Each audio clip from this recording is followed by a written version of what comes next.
Leonard Nimoy's first sexual encounter didn't happen where you might imagine. There was no girl in the next-door neighbor's window, and no magazine catalogs were involved. There wasn't even a glimpse of a matronly aunt's slip at a family dinner. In fact, Leonard Nimoy's first sexual encounter happened in one of the most unlikely of places. It happened at synagogue. The catch is, he didn't even know it at the time. He didn't even know it was a girl he was seeing.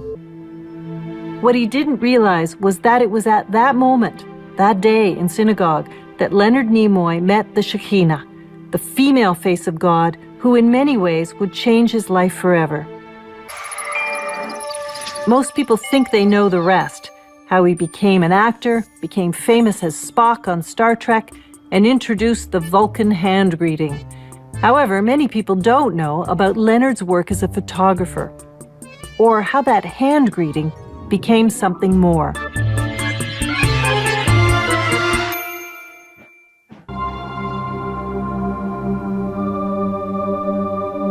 That's the shape of the letter Shin in the Hebrew alphabet, which is the first letter in a number of key words in the language. It's the first letter in the word Shaddai, which is a name for God. It's the first letter in the word Shalom, which is the word for peace. It's the first letter in the word Shekhinah. But if you're not supposed to look at the Shekhinah, how do you photograph it?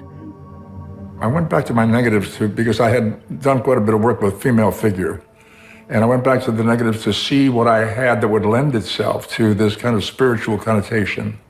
And I began to introduce into some of those images, I began to introduce the shape of the letter Shin, to superimpose it on some of these images to see what that dynamic created.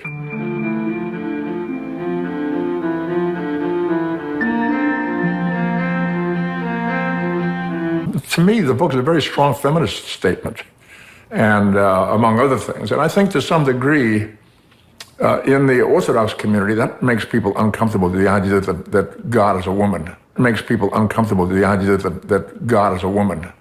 God is a woman. John Rossove is Leonard's rabbi. He's the one who first told Leonard about the Shekhinah.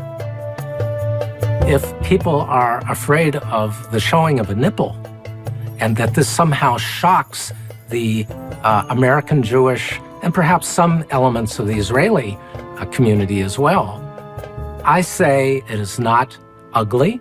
Yes, it is erotic, and it can be beautiful.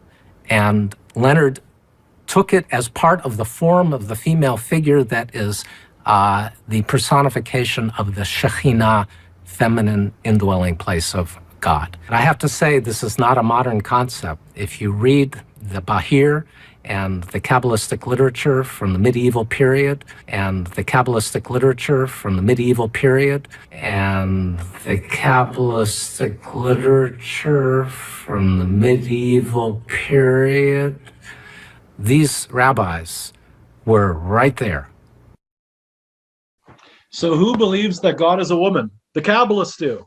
You read the Old Testament, you read the New Testament, you don't get that depiction, but somehow through this mysticism where they've combined the tree of life with the tree of knowledge of good and evil, we have God not being depicted as male anymore, God's depicted as female, but it's coming specifically from the Kabbalists. And you also notice that in Leonard Nimoy's photography, the Shekinah, there's a lot of imagery of the nipple.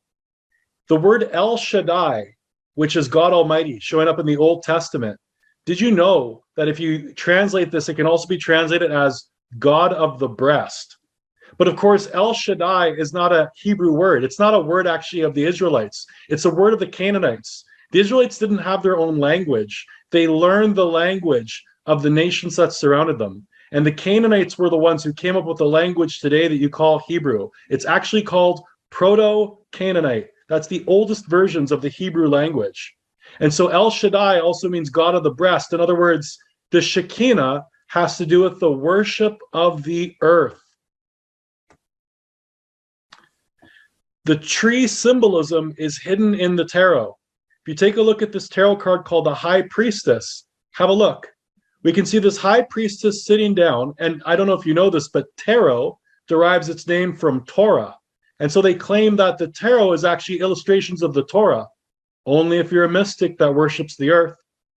Notice here, if you take a look behind the high priestess, there's papayas. And the papayas, if you draw circles around them, you get the symbol of the Kabbalah. The middle part is more difficult to see, requiring the cross, and where the Yesod is this one that's sitting right above her groin. This area here has always been associated to the generative power. It's the moon. And then at the base of her feet, where you see